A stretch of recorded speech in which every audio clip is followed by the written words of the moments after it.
Bien, prenons nos Bibles et regardons ensemble dans Ésaïe et le chapitre 8. Nous venons de terminer le chapitre 7. Nous continuons sur le chapitre 8. Et mon texte aujourd'hui est à partir du verset 1 jusqu'au verset 10. Et je voudrais vous parler de la certitude des jugements de Dieu. Lorsque Dieu détermine juger un peuple ou une nation, ces jugements sont sûrs. Et c'est ce que nous voyons ici, surtout dans ce passage où Akaz, qui était le roi en Juda, craignait, et cela remonte jusqu'au chapitre 7 et le verset 1, il craignait une alliance du roi de Syrie avec le roi d'Israël, c'est-à-dire les 10 tribus du nord, et dans cette alliance menaçait maintenant la tribu de Juda, où Akaz était le roi. Et donc, Dieu ici lui montre que Akaz ne devait pas craindre même les plus grandes alliances qui se soulevaient contre lui, mais que Dieu avait déjà ordonné à ce que ces deux nations qu'Akaz craignait, c'est-à-dire les 10 tribus du nord, et aussi le roi de Syrie, Dieu avait déjà ordonné leur jugement et ruine. Mais lisons ces versets ici dans Ésaïe chapitre 8 et le verset 1 au verset 10. L'Éternel me dit, prends une grande table et écris dessus d'une manière intelligible, qu'on se hâte de piller, qu'on se précipite sur le butin. Je prie avec moi des témoins dignes de foi, le sacrificateur Uri et Zacharie, fils de Berekia. Je m'étais approché de la prophétesse, elle conçut, et elle enfantant un fils, l'Éternel me dit, donne-lui pour nom Maher Shalal Hashbaz.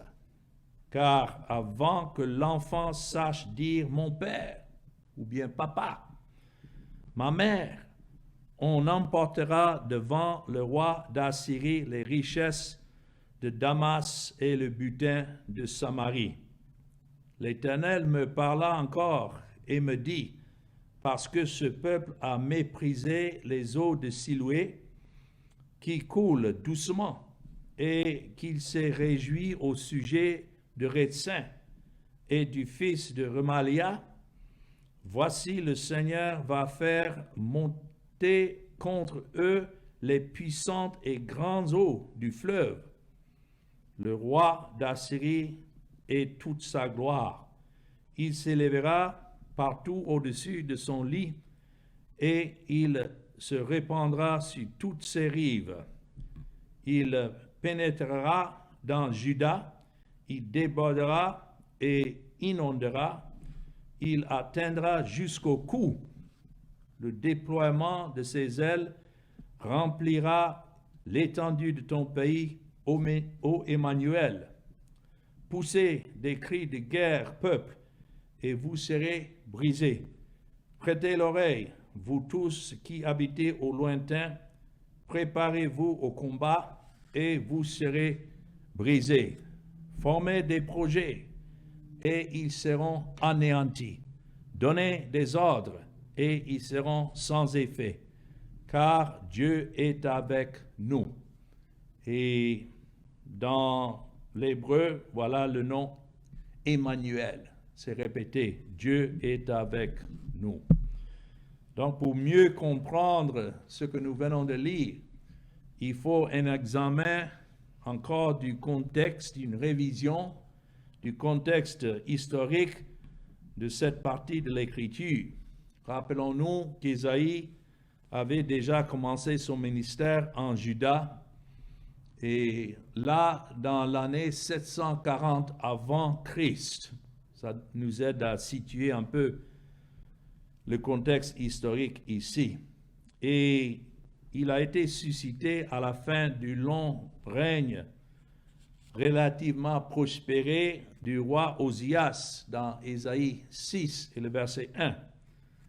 Mais le cœur d'Osias s'est soulevé et il a cherché à entrer lui-même dans le temple pour mettre ses mains sur l'autel, quoique les sacrificateurs l'ont entouré pour le décourager, et Dieu l'avait frappé de la lèpre. Et c'est ça qui a marqué Ésaïe au début de ses années de ministère.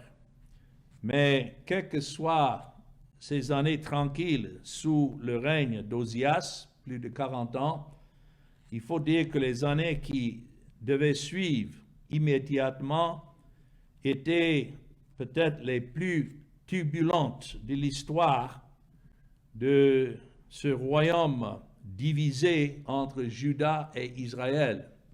Jusqu'à ce temps-ci, il y avait ces deux royaumes qui étaient séparés depuis la mort de Salomon.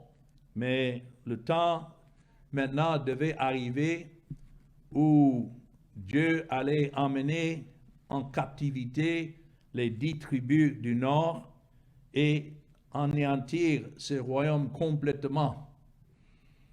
Donc, à cet effet, il y avait le roi assyrien qui s'appelait Tiglath-Pileser, le 3.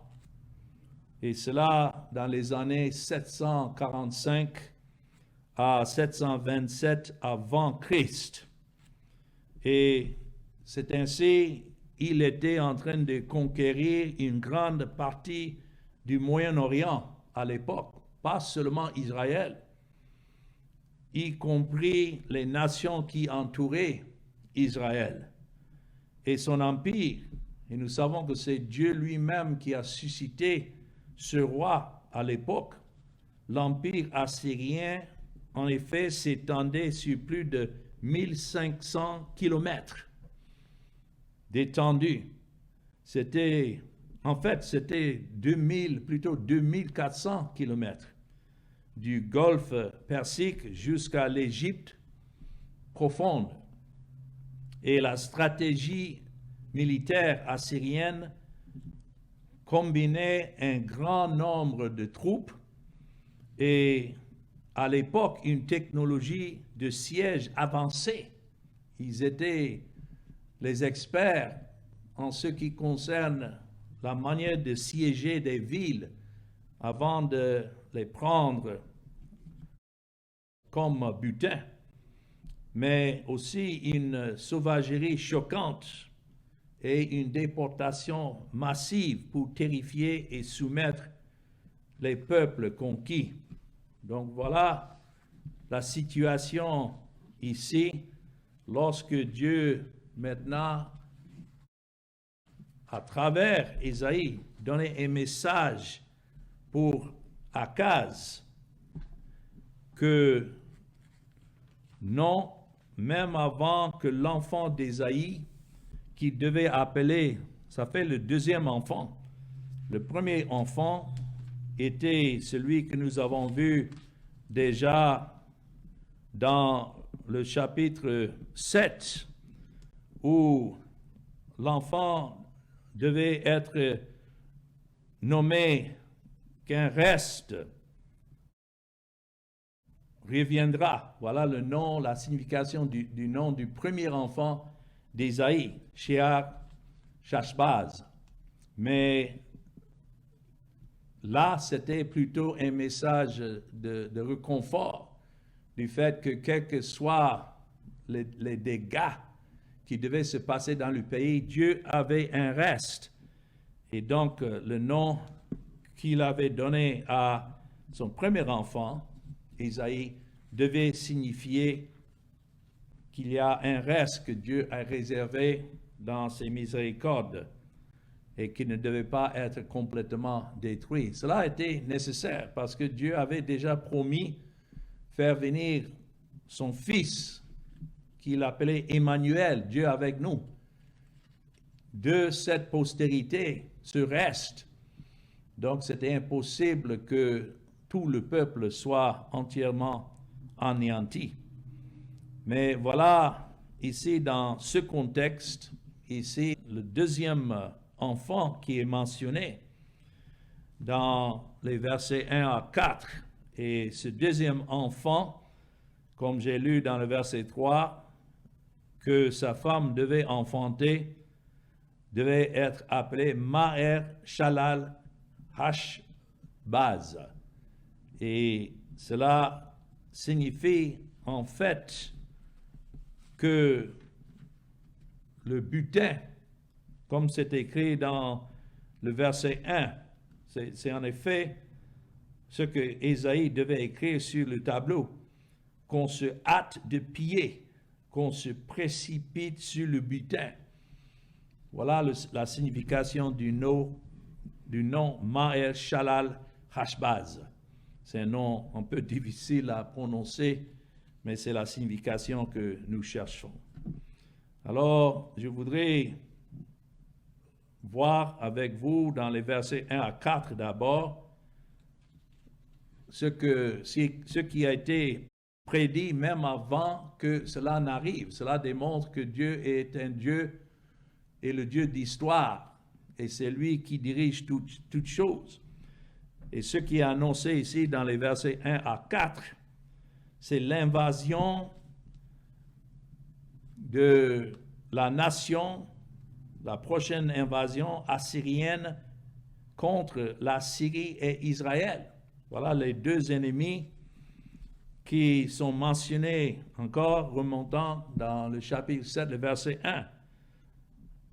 Il y avait la Syrie qui existe aujourd'hui au nord-est du pays d'Israël, et il y avait à l'époque les 10 tribus du nord qui étaient à ce temps-là liguées avec le roi de Syrie contre Jérusalem pour l'assiéger.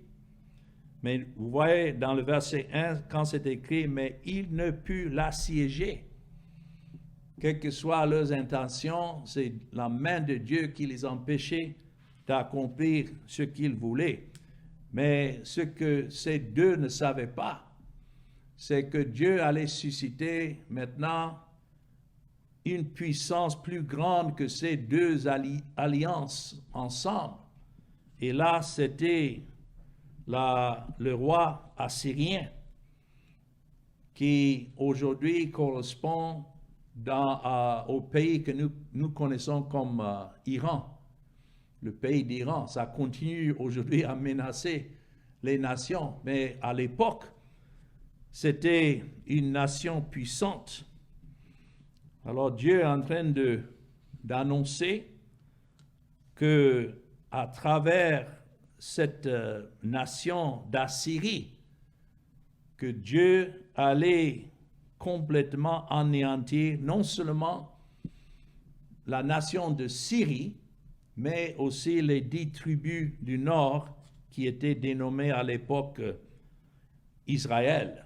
Nous savons que Juda faisait partie d'Israël, mais lorsqu'il y avait ces deux divisions des royaumes, c'est les 10 tribus du nord qui étaient dénommées Israël, et puis les tribus du sud étaient dénommées Juda. Telle était la distinction jusqu'à cela.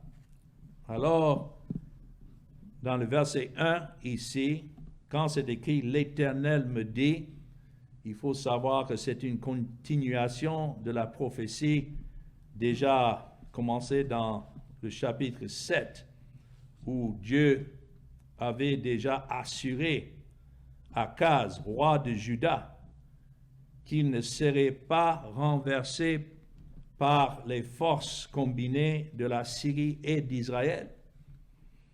Dieu a annoncé le jugement contre la Syrie et Israël, disant de leur attaque contre Juda que cela ne devait pas durer, cela ne durera pas. Cela démontre que Dieu, étant souverain, détermine non seulement les nations qui doivent être suscitées, mais la durée même de leur puissance. Et donc il dit cela ne devait pas durer et cela ne devait pas arriver comme Akaz et le peuple craignait.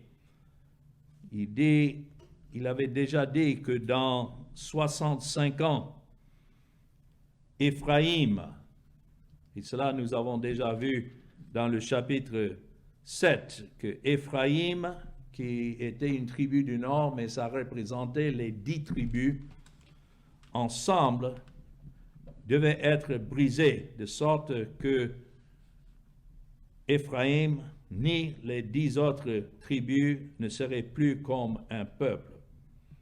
Ça, nous avons déjà vu dans le chapitre 7. Mais Dieu, ici, donne à Ésaïe un signe pour expliquer davantage dans combien de temps la défaite de la Syrie et d'Israël devait venir. Encore, le contexte historique est très important pour nous de comprendre les Écritures. C'est là qu'il dit, prends une grande table. Ça, c'est un mot comme un tableau ou bien un grand parchemin. Et ce n'est pas souvent que les prophètes recevaient l'ordre d'écrire les prophéties de cette manière, mais voici un exemple, et avec raison.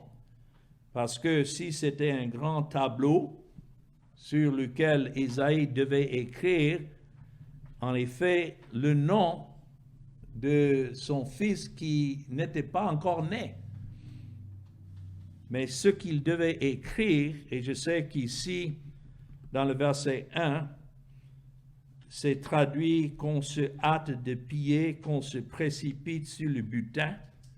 Mais si vous voyez cela dans l'hébreu, c'est en effet le nom que Ésaïe devait donner à son fils, que nous lisons dans le verset 3. Ce qu'il devait écrire sur ce tableau en grandes lettres, c'était Maher Shalal Hashbaz, ce qui signifie, comme c'est écrit ici, hâte au butin ou hâte-toi au pillage.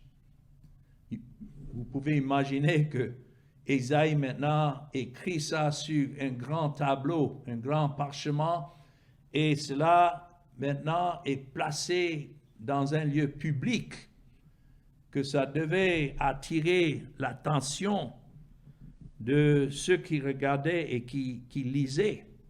Je pense à ce qui était mis au-dessus de la tête de notre Seigneur Jésus-Christ lorsqu'il a été crucifié. Et ça a été écrit en 3 différentes langues, qu'il était le roi des Juifs. Les Juifs, en voyant ce que Pilate voulait écrire, ils ont contesté pour dire non, il faut écrire, il a dit qu'il est roi. Mais Pilate a dit, ce que j'ai écrit, j'ai écrit. On ne peut pas changer la parole de Dieu, on ne peut pas changer ce que Dieu a ordonné. Et c'est le même cas ici.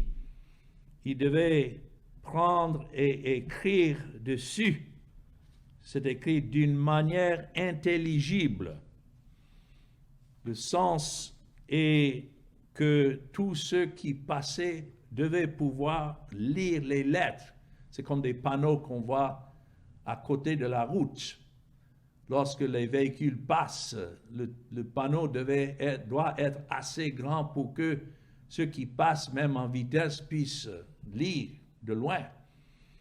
Donc ça, c'est le sens que nous voyons ici, dans une langue, d'une manière intelligible. Et cela devait être adressé pour que qui qu'il soit pouvait lire et comprendre, ou bien même s'il ne comprenait pas le sens, quand même demander aux voisins que signifient ces mots. Alors, il dit dans le verset 2, comme les Écritures disent, que toute parole, toute vérité soit établie par la bouche de 2 ou 3 témoins. Ici, Ésaïe dit, je prie avec moi des témoins dignes de foi, pour que les gens sachent que ce n'était pas simplement quelque chose qui venait d'Ésaïe, mais il avait aussi pas n'importe quel témoin, c'est écrit le sacrificateur Uri et Zacharie, fils de Berekia. Donc voilà Ésaïe qui a reçu de Dieu cet ordre d'écrire ces mots, mais à côté de lui, ces 2 sacrificateurs, Uri et Zacharia.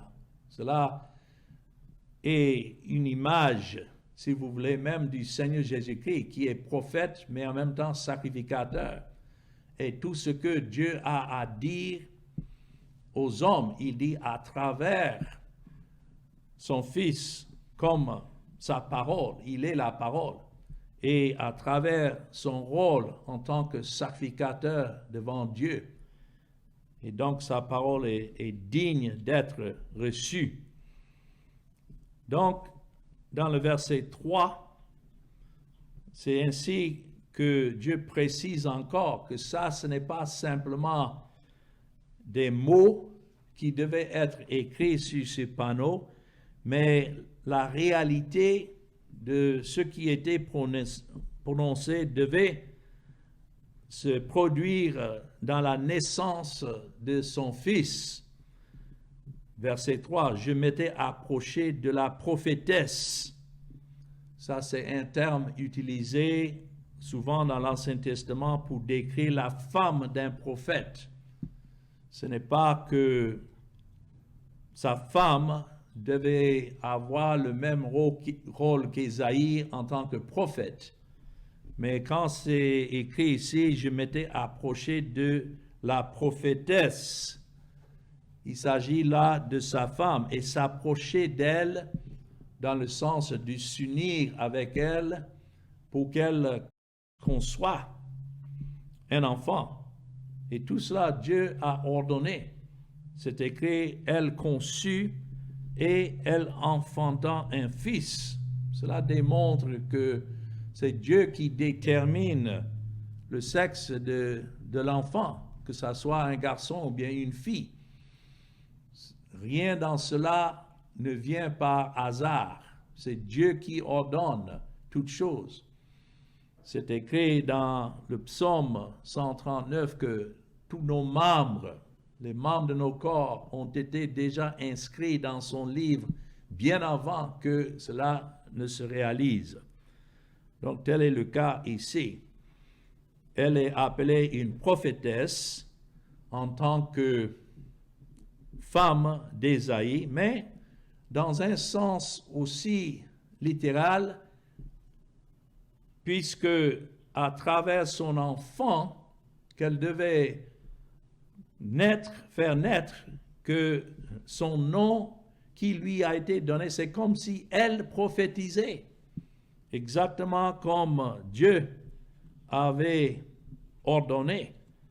C'est pourquoi cela s'est réalisé. Je sais qu'il y en a qui veulent prendre de tels passages, parce qu'il y a d'autres prophétesses qui sont mentionnées dans la Bible, Myriam, la sœur de Moïse, Déborah, encore une autre, Hulda, et même dans le Nouveau Testament, Anna, dans le temple, étaient dénommées des prophétesses, mais ce n'est pas dans le sens qu'elles avaient un rôle de prédication comme les prophètes, mais plutôt que Dieu s'est révélé en eux, et c'était souvent à travers des chants qu'elles chantaient, ou bien même des prières qu'elles ont prononcées, énoncées, qu'elles étaient reconnues comme celles en qui Dieu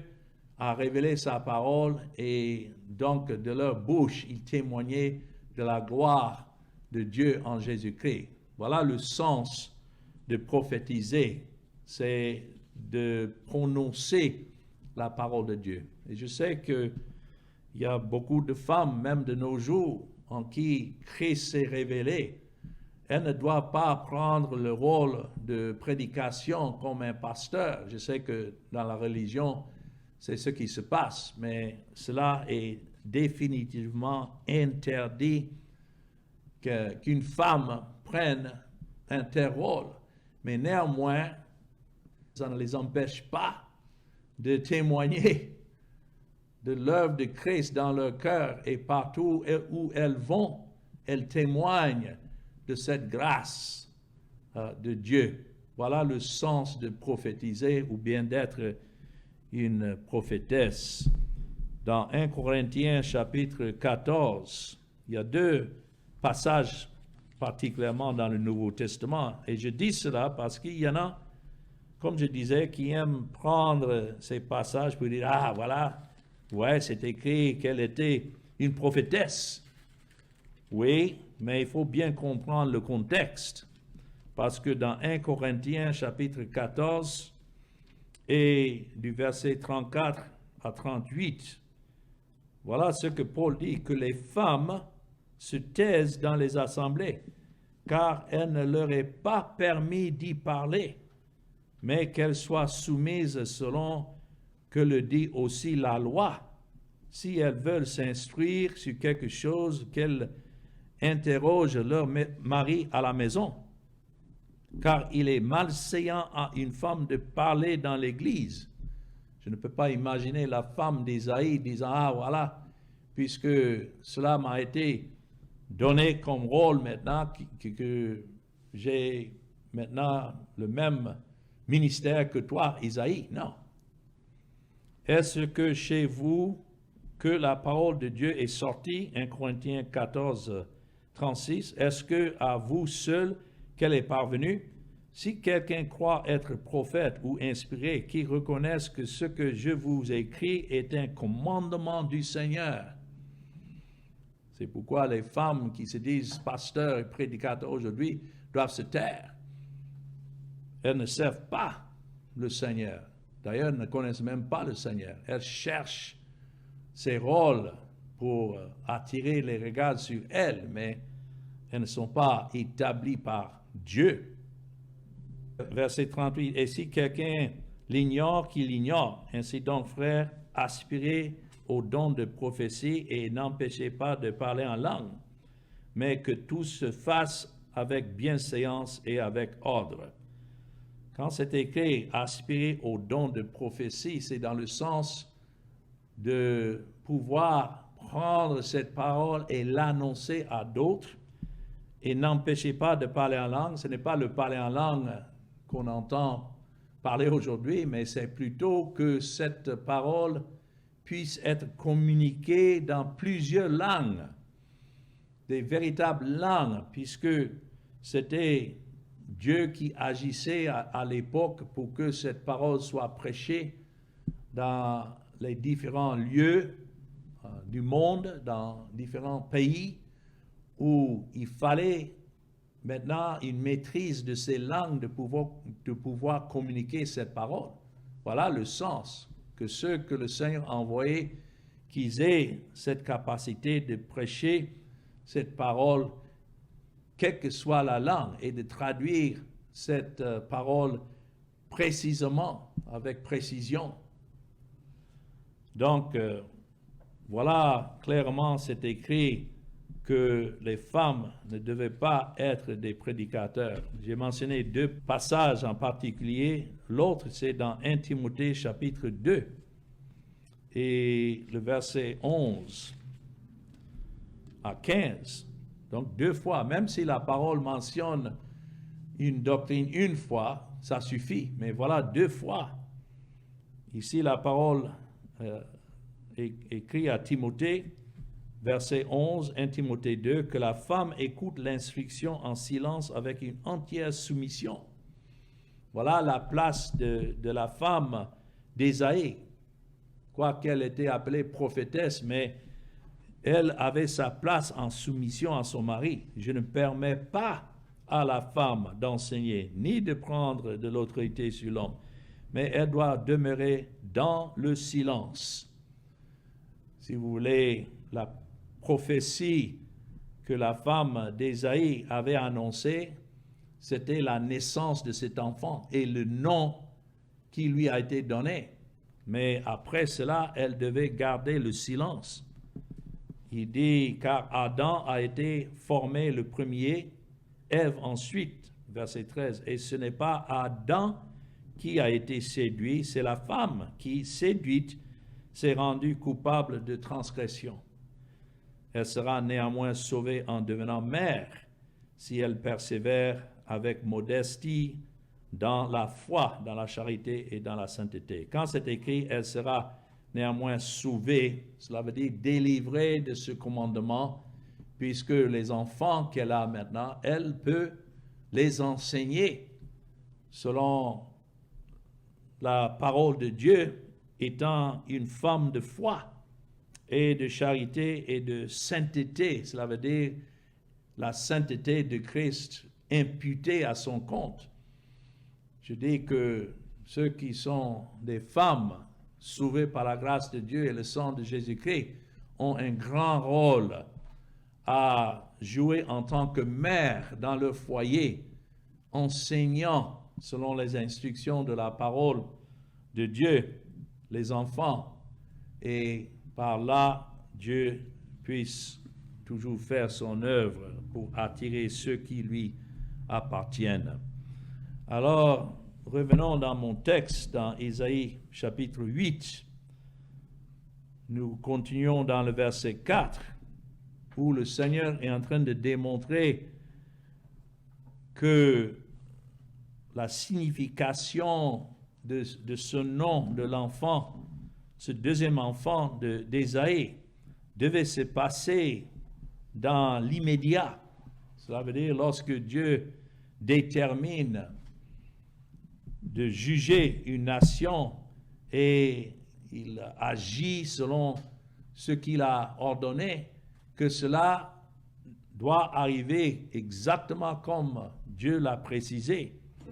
Et ici, nous voyons que cela devait être immédiat. Verset 4, car avant que l'enfant sache dire mon père, ma mère, imaginons un petit bébé qui commence à prononcer les paroles et dit papa ou bien maman. Donc, par la naissance et le nom de Maher-Shalal-Hash-Baz, le Seigneur ici est en train de donner un délai pour l'invasion de l'Assyrie qui punira la Syrie et les 10 tribus d'Israël. C'est essentiellement la même chose que la signification proche du signe d'Emmanuel qu'il avait donné dans Ésaïe 7, du verset 10 à 17, que cela s'est passé immédiatement après la prononciation de cette prophétie concernant Emmanuel. C'était à l'époque une jeune fille qui a fait naître un enfant, on lui a donné le nom Emmanuel, mais cela avait une signification beaucoup plus loin dans la personne de Christ, ça nous le savons. Mais la raison pour laquelle c'est mentionné ici dans le verset 4, c'est essentiellement de démontrer que cette prophétie ne devait pas durer. Et il dit dans l'immédiat, verset 4, on emportera devant le roi d'Assyrie les richesses de Damas, ça c'est l'Assyrie, et puis quoi? Le butin de Samarie. Ça c'était les 10 tribus du nord, leur siège. Alors versets 5 à 10 nous donnent plus de détails. Et en effet, Dieu est en train de démontrer que oui, peut-être Akaz avait raison de craindre, puisque tout cela se déroulait autour de Jérusalem. et Juda était en effet menacé par l'armée de la Syrie. Mais Dieu est en train de montrer ici, et il utilise encore un langage au figuré. Il parle dans le sens au figuré lorsqu'il dit, verset 6, verset 5, l'Éternel parle encore, me dit, verset 6, parce que ce peuple a méprisé les eaux de Siloé qui coulent doucement, et qui s'est réjoui au sujet de Rétzin et du fils de Remalia. Il y avait en Israël quelques fleuves qui coulaient doucement, mais pour les ennemis comme la Syrie au nord, il y avait des grands fleuves en comparaison. Par exemple, l'Euphrate et aussi le Tigre, c'était des grands fleuves à l'époque et continuent à être des grands fleuves aujourd'hui. La capitale de l'Empire assyrien était Ninive, et la ville de Ninive a été fondée sur le grand fleuve, le Tigre. Et l'Empire assyrien était également centré sur un autre fleuve puissant appelé l'Euphrate. Vous pouvez regarder ça sur une carte. Et tout le pays d'Israël n'avait tout simplement pas de fleuve comme l'Euphrate ou le Tigre. Ça, c'est le sens ici que Dieu est en train de dire, verset 6, « Il s'est réjoui au sujet de Rétzin et du fils de Remalia, en ce qui concerne leur fleuve. Voici, verset 7, le Seigneur va faire montrer contre eux les puissantes et grandes eaux du fleuve. » Il est en train de dire que oui, comme une armée, comme ces grands fleuves qui entouraient la Syrie et l'empire d'Assyrie, l'empire assyrien, que le roi d'Assyrie, vous voyez ça dans le verset 7, et toute sa gloire allait venir comme un grand fleuve qui déborde et qui inonde tout ce qui est sur sa voie. Mais et c'est ça qu'il dit dans le verset 7, « Il s'élèvera partout au-dessus de son lit, et il se répandra sur toutes ses rives.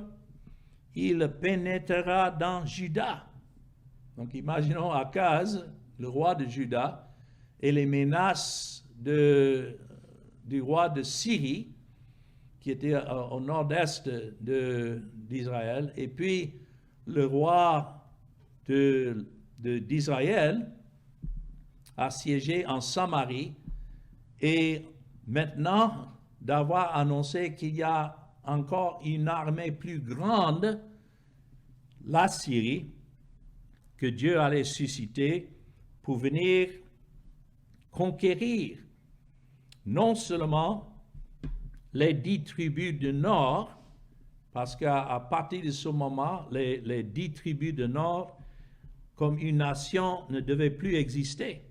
Parce que, en effet, cela s'est passé dans l'histoire dans les années 722 avant Christ. Ce roi d'Assyrie, sous la tutelle de Sennacherib, est venu et il a conquis toutes les villes fortifiées tout autour de Jérusalem et les a pris. Nous avons cela enregistré dans 2 Rois chapitre 18. Et encore, ça nous montre que tout cela se passe dans un contexte historique. Dans 2 Rois, le chapitre 18 et le verset 13, c'est écrit, la 14e année du roi d'Ézéchias, Sennacherib, roi d'Assyrie, monta contre toutes les villes fortes de Juda et s'en empara. Donc voilà ce que Dieu avait dit allait se passer exactement. Mais ce que nous voyons ici, quoique cela était vrai et que Juda devait être affligé, néanmoins, Dieu a préservé cette tribu de Juda pour encore quelques 140 ans après, lorsqu'il a suscité, en fin de compte, le roi Nebuchadnezzar et Babylone pour venir contre Juda et emporter ceux de Juda en captivité, et ainsi l'histoire de Daniel, etc. Mais c'est en train de montrer que quelles que soient les intentions du roi d'Assyrie, où son royaume était siégé en Ninive, au nord, qu'il ne pouvait pas avancer plus loin que Dieu lui-même a déterminé. C'est écrit dans le verset 8 d'Ésaïe 8. Il pénétrera dans Juda, et cela s'est passé. Il débordera et inondera, mais notons, il atteindra jusqu'au cou.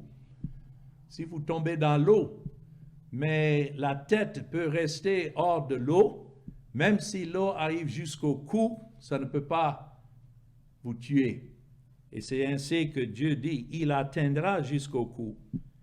Le déploiement de ses ailes remplira l'étendue de ton pays.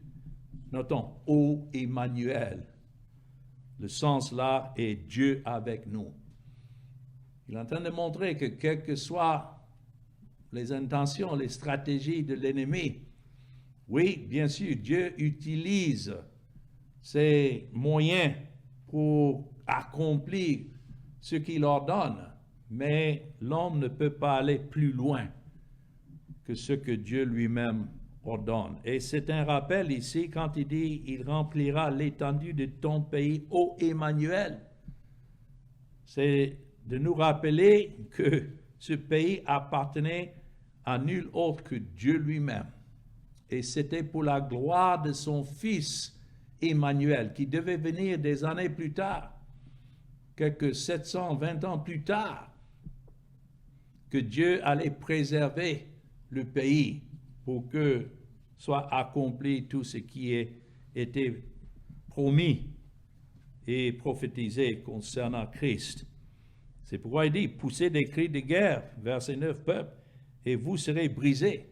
Si quelqu'un voulait se lever contre cette armée de la Syrie pour confronter cette armée, Dieu a dit, ce peuple-là, ces combattants-là seraient complètement brisés. Prêtez l'oreille, vous tous qui habitez au loin, préparez-vous au combat et vous serez brisés. Formez des projets et ils seront anéantis. Donnez des ordres et ils seront sans effet. Voilà ce qui se passe quand les gens veulent essayer d'aller contre ce que Dieu lui-même a ordonné en jugement. Et nous savons que le jour vient où Dieu va juger tous les êtres de ce monde entier à la fin des temps. Et si Christ n'a pas déjà porté ce jugement à l'égard de son peuple, le jugement qui reste est un jugement éternel et personne ne peut se lever pour dire « Ah, mais qu'est-ce que Dieu fait ?» Non, il fait ce qu'il veut. Mais pour ceux qui lui appartiennent, voyez cette phrase à la fin du verset 10, « Car Dieu est avec nous ». Ça me rappelle de ce que Paul a écrit aux Romains, dans Romains chapitre 8 et le verset 31. Que dirons-nous donc à l'égard de ces choses? Si Dieu est pour nous, qui sera contre nous? Donc le refuge de ce peuple n'était pas en cherchant des alliances avec des royaumes ou des rois qui allaient eux-mêmes être détruits. Non, c'est de se réfugier en Dieu lui-même, Dieu seul. Que ça soit ce que nous pouvons confronter dans ce monde, que ça soit notre péché, quel que soit ce qui nous confronte, si Dieu est pour nous, qui sera contre nous? Comment est-ce que Dieu est pour un peuple? Il dit dans le verset 32 de Romains 8, « Lui qui n'a point épargné son propre Fils, mais qui l'a livré pour nous tous, comment ne nous donnera-t-il pas aussi toutes choses avec lui? » Et c'est pourquoi Dieu a préservé la nation de Juda. Il ne l'a pas complètement détruit. C'est parce que c'est de cette postérité que Christ devait venir des années plus tard et lui-même subir le jugement que méritait le peuple que Dieu a élu. Mais tellement l'œuvre de Christ a accompli la justice de Dieu qu'il n'y a maintenant aucune condamnation pour ceux qui sont en Jésus-Christ. Alors que le Seigneur bénisse cette parole que nous venons d'entendre. Amen.